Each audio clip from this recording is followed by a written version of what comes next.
قبلا بهتون گفته بودم که این عبدالله که ادعا میکنه کرده، یکی از منافقین همین شبکه ولایت و وزارت اطلاعات است. بعضی از دوستان خورده گرفتن که شما همیشه سوء ظن دارید و فلان دارید به اینا.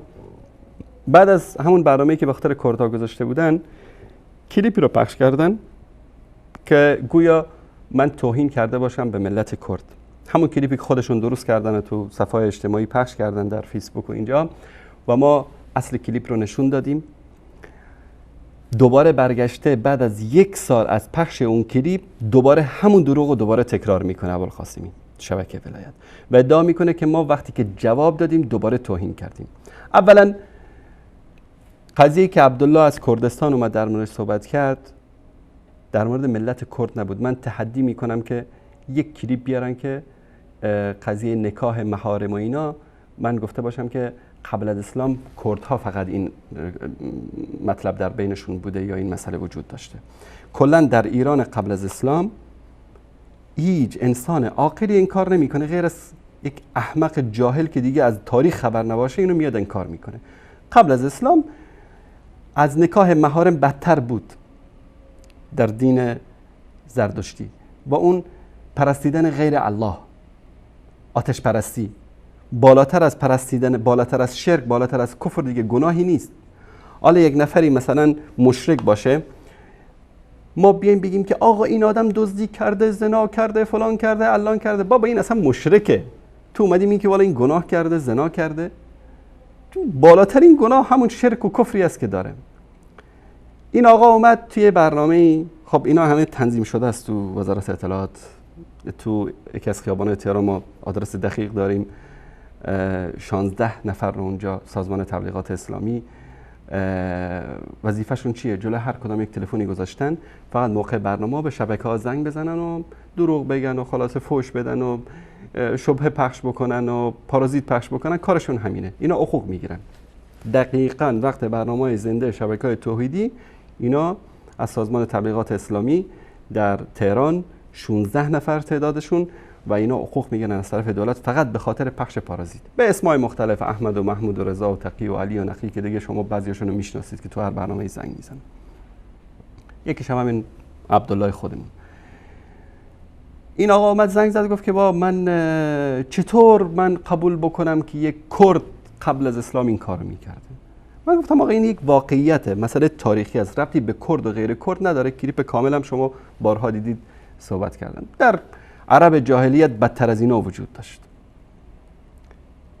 یک مروری بکنید در مورد زن در بین ادیان مختلف، ببینید چینی‌ها چه اعتقاد داشتن، هندی‌ها چه اعتقاد داشتن، فارس‌ها چه اعتقاد داشتن، عرب‌ها چه اعتقاد داشتن. تو همین هند شوهر می‌برد، شوهرش که می‌مرد زن زنده رو باش دفن می‌کردن. هنوزم در بین بعضی هندی‌ها همین اعتقادات وجود داره. حالا شاید به خاطر پیشرفتی که در رسانه‌ها صورت گرفته مانع بشن حکومت‌ها، اما این اعتقادات هست. در دین زردشتی اگر ما بخوایم در مورد زن صحبت بکنیم که زن چه مکانتی داره، یعنی شاید تعجب بکنید چقدر پست و چقدر خار و ذلیل بوده زن قبل از اسلام در ادیان مختلف بدون استثناء. این آقا این کلیپ رو اومد دوباره پخش کرد و به خاطر اینکه پارازیتی پخش بکنه که بله این فلانی هم تو شبکه وصال حق توهین کرده به کردا. کلیپش رو ببینیم. احمد جان صدا تصویر. سنت ایرانی رو به اتهام همراه داشتن مواد مخدر اعدام کردن. نه دادگاهشون مدپخش شد، نه وکیلی داشتند، نه علنی بوده، هیچ. یعنی تمام اشکاله که الان ادعا میکنن هست که هیچ هم نبود. دادگاهشون پخش شده، وکیلشون صحبت کرده، و اتهاماتشون، اعترافات خودشون پخش شده و قاتل هم بودن. خودش گفته آقا من کارایی کردم که تک تک اینها کفایت می‌کرد برای چی؟ برای اعدام. هیچ کدوم این قضایا نبود. یک عزیز سنی تماس گرفت با این شبکه‌های وهابی، ببینید چطور با او برخورد کردن که میگه آقا 3 تا سنی رو در عربستان به جرم همراه داشتن مواد مخدر اعدام کردن. ببینیم واکنش همین شبکه‌های وهابی چی بوده. بله ببینیم کلیپ شماره 205 و توضیح این که ما هم معتقد نیستیم اون اهل سنت مواد مخدر به عربستان برده باشن، چون دادگاه اونها میدانید برخوردشون چگونه هست. و در مورد دادگاه عربستان، من نمیخوام از عربستان سعودی دفاع بکنم، 16 تا جاسوس ایران همین الان تو عربستان، فقط در گوگل کافی بنویسید که محاکمه الجواسیس الایرانیه سعودیه، بنویسید این کلمه رو، ببینید که جریان محاکمه از 1-2 سال به این طرف که محاکمه اینا جریان داره و هر مرتبه هم که اینا دادگاه رفتن جریان محاکمه و حتی صحبت هایی که رد و بدل شده بین متهمین و بین قاضی در جراید پخش شده. و اینکه افرادی اومدن به سعودی مواد مخدر آوردن، جاسوسی کردن، جنایت کردن، بمب آوردن، مواد منفجر آوردن، بارها ما نشون دادیم، علنا تو رادیو تلویزیوناشون، تو جرایدشون همه این مسائل رو نشون دادن و در موردش صحبت کردن. منتها این میخواد با سیاه‌نمایی در مورد این مطلب بیاد بگه که بله اینا در مورد اون اشخاص چرا سر صدا نکردن و در این مورد اهل سنت که در ایران دادگاهی شدن و اعدام شدن اینا صحبت کردن. و کلیپ دیگر کلیپ توهین به ملت کرد است که دوباره پخش کردن، اما مجبور هستیم اینها رو پخش بکنیم. کلیپ شماره 206.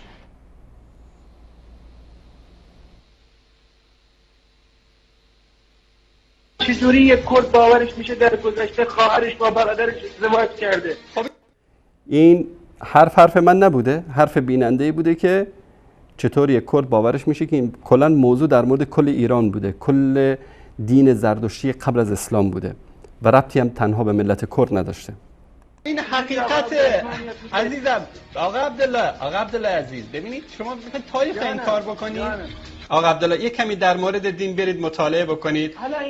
این پیامبر صلی الله علیه و سلم نگفته باشه آدم خانواده‌ش باید مهم باشه براش. آخر چجوری یک کرد باورش میشه در گذشته خواهرش با برادرش ازدواج کرده؟ خب این حقیقت عزیزم. آقا عبدالله عزیز، ببینید شما میخواید تاریخ این کار بکنید. این تاریخ که نمیشه این کار کرد. شمایی که این همه به قوم و به تاریخ خب این حقیقت عزیزم. در همین مکه مکرمه امروز مقدسترین مکان برای ما مسلمان ها مکه مکرمه است. در همین مکه مکرمه اعراب جاهلی چیکار میکردن؟ من انواع ازدواج ها رو بگم که شما یعنی فکر کنید که تمدنی که مثلا در اون زمان، فرهنگی که شما مثلا کردها داشتین در اون زمان خیلی بهتر از عرب های جاهلیت بوده. بله. نمیدونه انسان واقعا چی باید بگه نسبت به این همه جسارت و اهانت. من یه سوال ساده میپرسم. اگر یک کسی به آقای انصاری، همین آقای دوزی که آقای ملاحظه میگه چون خودفروش هم هست،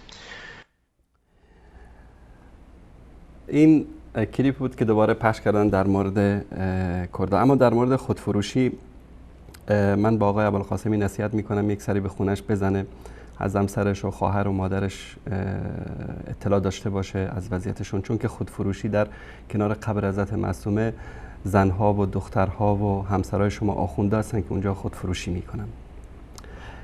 یک سری به خانه و خانوادهتون بزنید، براتون فکر کنم بهتر باشه. کلیپی که در مورد توهین به ملت کرد درست کرده بود همین شبکه ولایت و قسمتی از اون رو پخش کردن برای سیاه‌نمایی برای بار دوم. این کلیپ رو با هم میبینیم. احمد جان کلیپ رو پخش کنید. تدلیس و دروغ سلاح درماندگان.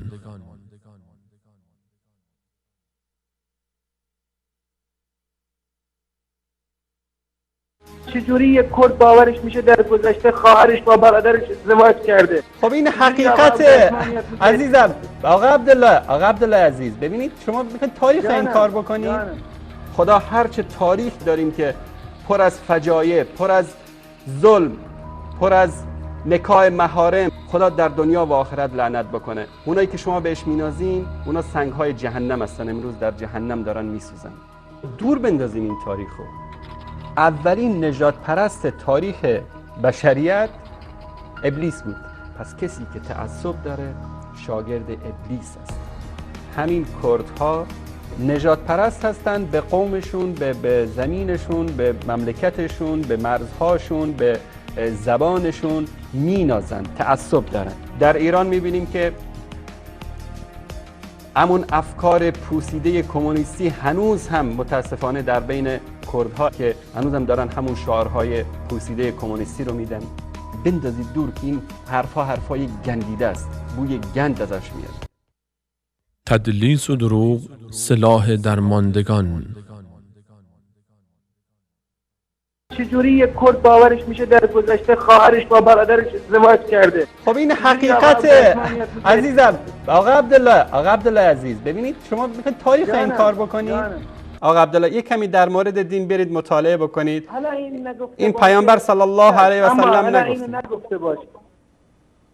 آدم خانوادهش باید مهم باشه براش. آخر چجوری یک کرد باورش میشه در گذشته خواهرش با برادرش ازدواج کرده؟ خب این حقیقته عزیزم. آقا عبدالله عزیز، ببینید شما میخواید تاریخ این کار بکنید. این تاریخ که نمیشه این کار کرد. شمایی که این همه به قوم و به تاریخ خب این حقیقته عزیزم. در همین مکه مکرمه امروز مقدسترین مکان برای ما مسلمان ها مکه مکرمه است. در همین مکه مکرمه اعراب جاهلی چیکار میکردن؟ من انواع ازدواج ها رو بگم که شما یعنی فکر کنید که تمدنی که مثلا در اون زمان، فرهنگی که شما مثلا کردها داشتین در اون زمان خیلی بهتر از عرب های جاهلیت بوده. خدا هرچه تاریخ داریم که پر از فجایع، پر از ظلم، پر از نکاح محارم، خدا در دنیا و آخرت لعنت بکنه. اونایی که شما بهش مینازین اونا سنگ‌های جهنم هستن، امروز در جهنم دارن میسوزن. بین هر کشور اسلامی شما ببینید یک منطقه رو ایجاد کردن که هر وقتی که انگلیس بخواد، آمریکا بخواد، یک فتنه رو در اونجا روشن بکنه. و امروز برادر مسلمان من به جای اینکه بیاد برای کشته های فلسطین و افغانستان و عراق و برای اطفال گرسنه سوریه که امروز از سردی و گرسنگی دارن جان میدن در سوریه، به خاطری که برای اونا گریه بکنه، اشک میریزه به خاطر تاریخ 2500 ساله خودش. خدا هرچه تاریخی قبل از اسلام ما داریم که پر از فجایع، پر از ظلم، پر از نکاح محارم، پر از نظام طبقاتی، خدا در دنیا و آخرت لعنت بکنه. اونایی که شما بهش مینازین اونا سنگ‌های جهنم هستن، امروز در جهنم دارن میسوزن. ما هرچی افتخارات داریم از اسلام داریم، ما هرچی افتخارات داریم از قرآن داریم. دور بندازیم این تاریخو. ما هرچی افتخارات داریم از اسلام داریم، ما هرچی افتخارات داریم از قرآن داریم. این به این معنی نیست که ما دور بندازیم این تاریخو. اولین نجات پرست تاریخ بشریت ابلیس بود.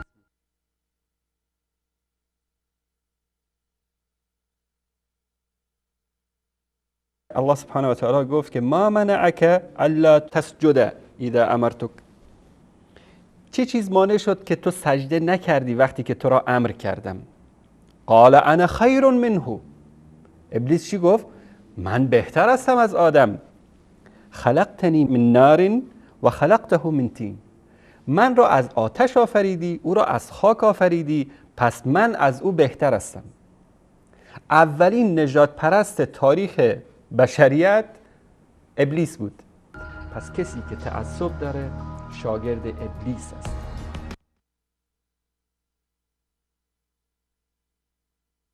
این که ما اطلاع داشته باشیم، این که از تاریخ خودمون بدونیم، این که در مورد حسب و نسب خودمون اطلاع داشته باشیم، هیچ اشکالی نداره، بلکه بالعکس این کار خیلی خوبیه که ما بدونیم در تاریخ چه گذشته، از اون تاریخ خودمون درس عبرت بگیریم.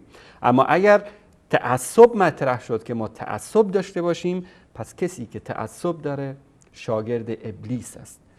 این قضیه رو الله سبحانه و تعالی در سوره صاد آیه 76 هم تذکر میده. همین کردها نجات پرست هستند، به قومشون، به زمینشون، به مملکتشون، به مرزهاشون، به زبانشون مینازند، تعصب دارند. همین کردها بر جهان اسلام حکومت کردند. صلاح الدین ایوبی یکی از قهرمانان کرد بود که بر همه دنیا تقریبا بر کشورهای اسلامی حکومت میکرد. کسانی که نجات پرست هستند، به قومشون، به زمینشون، به مملکتشون، به مرزهاشون، به زبانشون مینازند، تعصب دارند. این که ما اطلاع داشته باشیم، این که از تاریخ خودمون بدونیم، این که در مورد حسب و نسب خودمون اطلاع داشته باشیم، هیچ اشکالی نداره، بلکه بالعکس این کار خیلی خوبیه که ما بدونیم در تاریخ چه گذشته، از اون تاریخ خودمون درس عبرت بگیریم. اما اگر تعصب مطرح شد که ما تعصب داشته باشیم، پس کسی که تعصب داره شاگرد ابلیس است. در ایران میبینیم که همون افکار پوسیده کمونیستی هنوز هم متاسفانه در بین کردها که هنوز هم دارن همون شعارهای پوسیده کمونیستی رو میدن. در ایران میبینیم که همون افکار پوسیده کمونیستی هنوز هم متاسفانه در بین بعضی از این گروه ها وجود داره که هنوز هم دارن همون شعارهای پوسیده کمونیستی رو میدن. هر موقعی، هر ملتی که از اسلام به دور شد خوار و ذلیل میشه. این وعده سیدنا امیر مومنان عمر فاروق رضی الله تعالی عنه است. میگه ما قومی بودیم که الله سبحانه و تعالی به وسیله اسلام به ما عزت داد. هر موقعی که عزت رو در چیز دیگری غیر از اسلام جستجو کردیم، خداوند ما رو ذلیل میکنه. بندازید دور که این حرفای گندیده است، بوی گند ازش میاد. و هر چیزی که بوی تعصب قومی، بوی تعصب مذهبی، بوی تعصب زبانی در اون وجود داشته باشه، پیامبر صلی الله علیه و آله و سلم میفرمایند که دعوها فانها منتنه، بگذارید، بندازید دور که این حرفای گندیده است، بوی گند ازش میاد.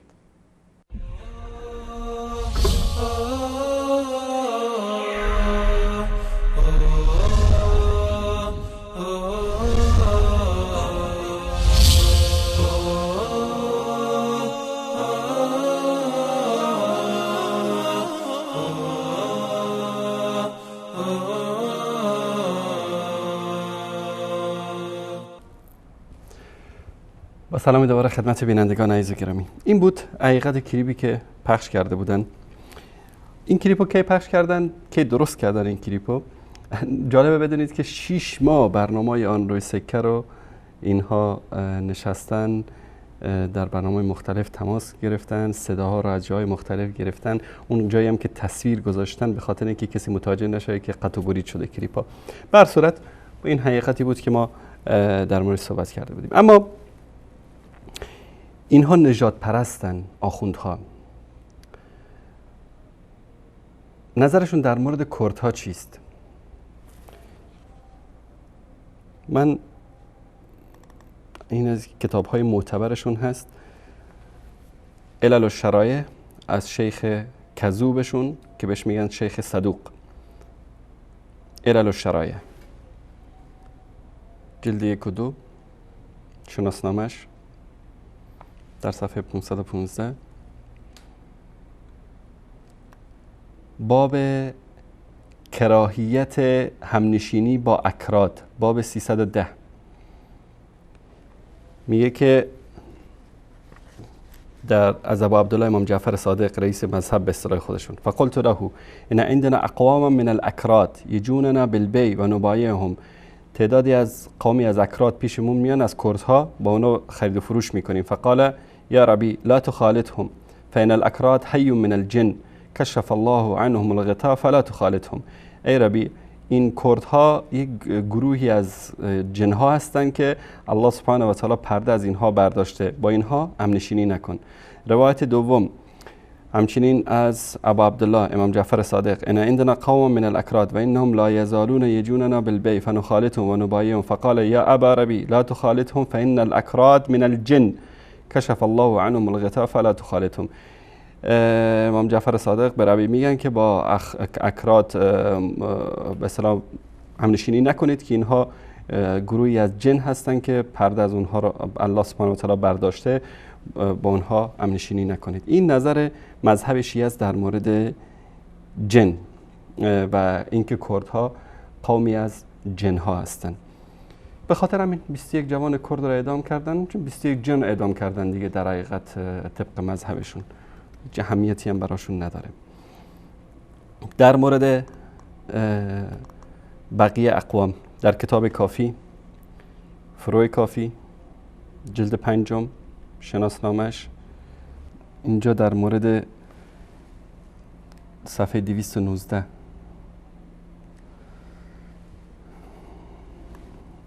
در مورد سیاها باب زده در کافی، باب من کرح مناکح من الاکراد و السودان و غیرهم. میگه که در اینجا از ابی عبدالله روایت هست که قال امیر المؤمنین ایاکم و النکاح الزنجی فانه خلق مشوه. این با سیاها ازدواج نکنید که اینها انسان هایی هستن، به اصطلاح خلقی هستن مشوه، میشه گفت ناقص الخلقه یا انسان های ناقص و اونایی که چهرهشون عوض شده، مسخ شدن به اصطلاح. روایت سوم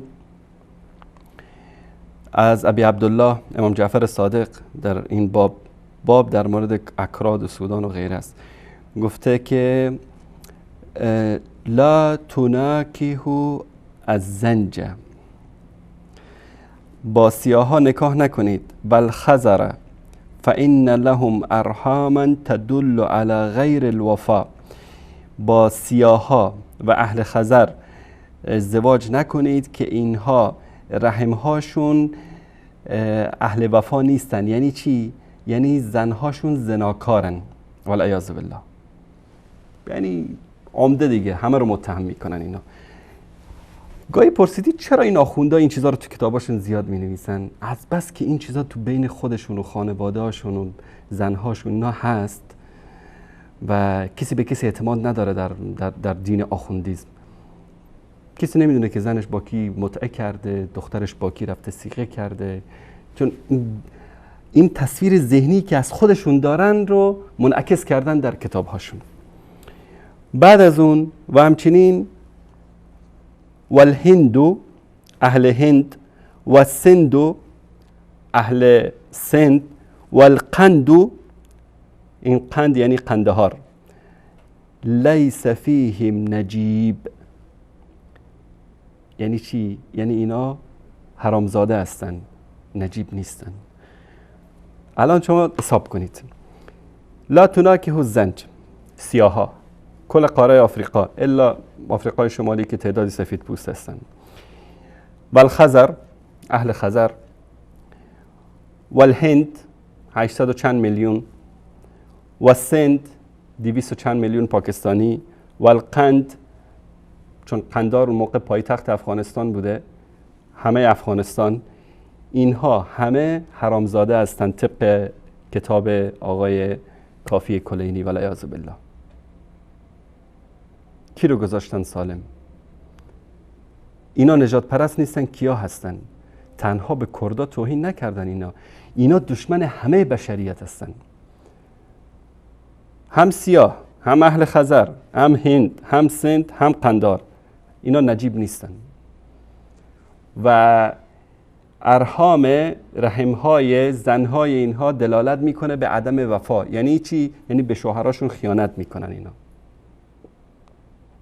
از کسی دیگه باردار میشن، چون کلینی خودش حتما از کسی دیگه باردار شده بوده، مادرشون از کسی دیگه باردار کرده بوده، تصویر ذهنی خودش رو منعکس کرده در کتابش.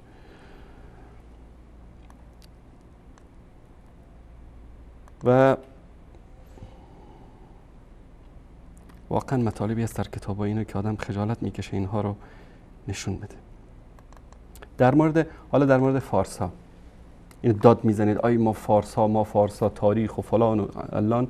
ببینید که در مورد فارس ها آقایون چی میگن. این کتاب اصول کافی جلد 1 و 2 در روایت هفتم در صفحه 347 کتاب الحجه میگه سیدنا علی از ابو عبدالله روایت شده، ام جعفر صادق، سیدنا علی از قوم خویشش از دایاش از بنی مخزوم کسی بود که سنی بود به اصطلاح، ابوبکر عمر دوست. وقتی که این مرد برادرش که شیعه بود اومد پیش حضرت علی که خلاصه من خیلی دلم تنگ شده برای برادرم، فقال له تشتهی ان ترى، اشتها داری که ببینی برادرتو؟ فقال بله، گفت بله. فارینی قبره، گفت نشون بده قبرشو. فخرج و معه بردت رسول الله صلی الله علیه و سلم، خارج شد و عبای رسول الله با خودش شد. به قبر این جوانک رسید، تلملمت شفتاه، این لباش حرکت کرد، وزوز میکرد به اصطلاح. ثم رکزه برجلی، با لگدش زد به قبر این جوان. فخرج من قبری هو یقول بلسان الفرس، این عربی از بنی مخزوم از دایزاده های حضرت علی از قبرش بلند شد و با فارسی دیگه شروع کرد سلام علیکم، حالتون خوبه، چه خبر؟ فقال امیر المؤمنین علم تمد و انت رجل من العرب، حضرت علی که تازه علم غیب هم میدونسته گفت که مگه تو وقتی که مردی عربی نبودی؟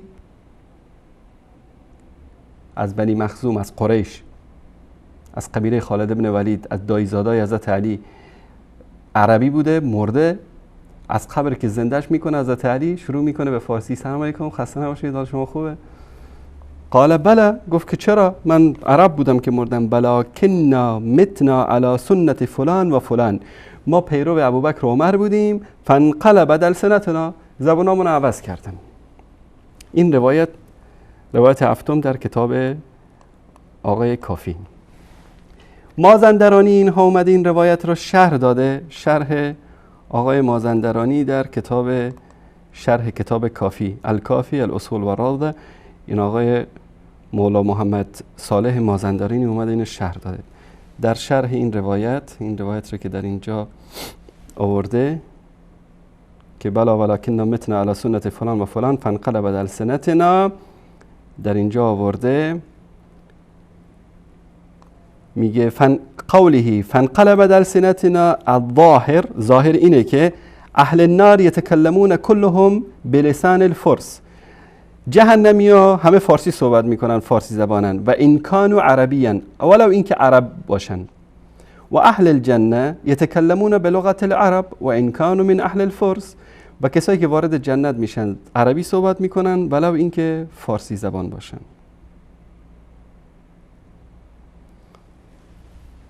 اینم شرح حدیث از کتابای خودشون، نه اینو محمد ابن عبدالوهاب گفته و نه کسی دیگه. در کتاب الوافی هم همین مطلب رو من به خاطر اینکه دوستان عزیز مصادر مختلف رو نشون بدم، این کتاب الوافی است از فیض کاشانی، در اصفهان هم چاپ شده، اینم شناسنامه‌اش چاپ ایران، و اینم همون روایتی که از کافی هم اینجا نقل کرده. قال بله ولكن متنا على سنت فلان و فلان فانقلبت السنتنا. این شماها فارسی زبان ها در هر جای دنیا که هستید فاتحه خودتون رو بخونید. این هم فرهنگ سرای ادبیات فارسی و این از زحمتی که میکشید و قاموس ها و دایره المعارف ها و ادبیات فارسی و شعر و هنر و اینا رو همه رو بندازید دور. چرا؟ چون که به قول آقای کلینی و این آخوندهای زندیقی که امروز دارن بر شما حکومت میکنن، اینا هیچ کدومش به درتون نمیخوره، بلکه باید اینا رو آماده بکنید، تو چیزایی بنویسید که فردا چون اینا رو مجبورید همه با خودتون ببرید جهنم، چون جهنم باید فارسی صحبت بکنید. این دین کلینی است، این دین آخوند است که اینطوری با بشریت برخورد میکنه. من نمیخواستم زیاد روی این مسائل صحبت بکنم، منتها چون دوست داره آقای ابوالقاسمی و جماعتش این مسائل رو. یک از صفات یهود میدونید چیه؟ میگفتن که نحن شعب الله المختار، ما بندگان برگزیده الهی هستیم و بقیه بشریت همه برای خدمت برای ما آفریده شدن.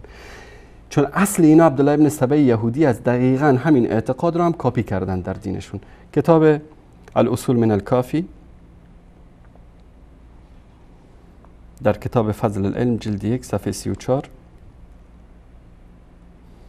در اینجا میگه که ابو عبدالله گفته امام جعفر صادق مردم سه دستن، عالم و متعلم و غثا. عالم متعلم کسی که علم یاد میگیره، غثا هم خس و خاشاک. جای احمد نژاد گفته بود که خس و خاشاکن اینا. فنحن علما، اهل بیت که هستن اینا علما هستن و شیعتنا متعلمون، شیعه ما متعلمون هستن و سایر الناس غثا، بقیه مردم خس و خاشاکن.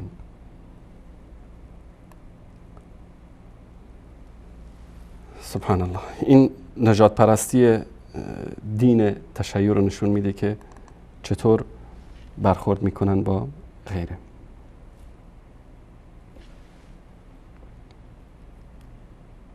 در کتاب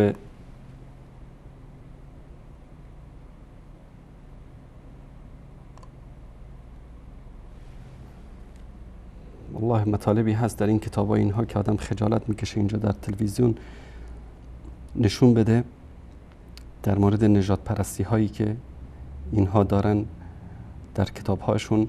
به همین قدر اکتفا میکنیم از این زباله های کافی و وافی و بهار و لنبار و اینها و همین چیزا هم داره تجلی میکنه در دین و مذهب اینا. یک کلیپی رو نشون داد من اونجا، یکی دوستان کلیپی رو فرستاده بود که شما مطلبی رو از کتابا اینو نشون دادید در مورد اینکه کسی که شدید و سواد باشه وارد چیز نمیشه، وارد جنت نمیشه و در زیرش مطلبی بوده که اینو نخوندید. من این رو هم جهت رفع شبهه دوستان اینجا نشون بدم.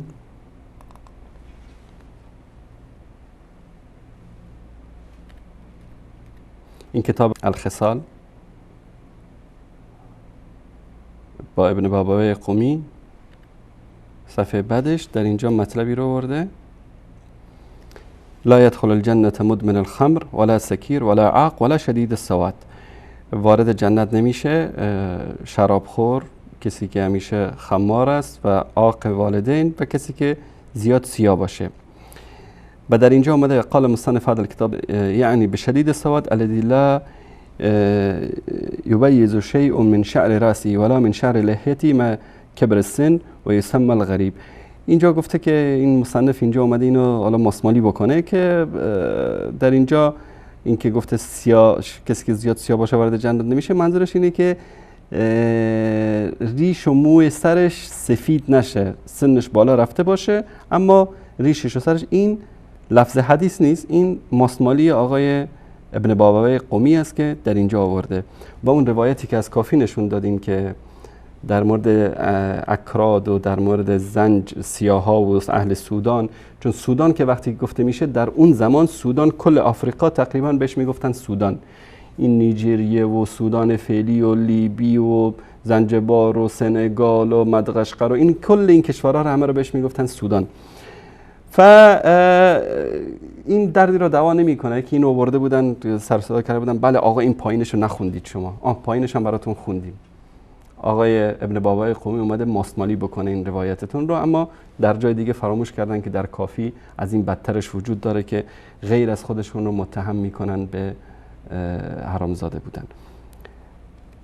این در مورد سیاها. البته توهین های اینها به همه انسان ها، اینجا که مثلا بعضی از قوم ها ذکر شده، بعضی از مثلا در مورد مردم مصر، در مورد بقیه انسان ها مطالب زیادی دارن اینا در کتاب هاشون. منتها در مورد کل بشریت میگن که همه انسان ها حرامزاده هستند غیر از شیعیان و این در کتاباشون اومده. این قضیه توهین به سیاها رو من خدمتتون نشون بدم از کتاب خصال شیخ صدوق که حتی خوزستانی ها رو اینجا ذکر میکنه. امام صادق ترجمهش هم خودشون کردن. امام صادق فرمودن که حلاوت شیرینی ایمان در دل سندی و زنگی و خوزستانی و کرد و بربر و مردم سرزمین پر نشیب و فراز ری و در دل کسی که مادرش او را از زنا عامله شده راه نمییابد. خوزستانی، سندی، زنگی، خوزستانی، کرد و بربر اینا مؤمن نیستن. این روایت رو در کتاب خصال شیخ صدوق اینجا آورده، روایت 837. در مورد اهل مکه و مدینه در کتاب کافی ببینید در اینجا چی میگه. ان اهل مکه لیکفرون بالله جهرة، اهل مکه آشکارا کفر می‌ورزند و ان اهل المدینه اخبث من اهل مکه، اهل مدینه خبیث‌تر از اهل مکه هستند. اخبث منهم 70 ضعفا، 70 برابر خبیث‌تر هستند. این همون ابو بصیر روایت کرده از امام. ابو بصیر همون کسی که سگ‌ها مورد عنایت قرار میدادن همیشه ایشون رو. اینم در مورد اهل مکه و مدینه. در مورد اهل مصر هم که اینجا در کتاب بهارالانوارشون در مورد اهل مصر میگه که در ظرفای اهل مصر چیزی ننوشید که این برای شما چی میاره؟ دیاست میاره. اینم در مورد اهل مصر. کسی سالم نمونده از دست این آخوندا، به همه اینا تهمت میزنن، به همه اهانت میکنن و من مطالب زیادی است که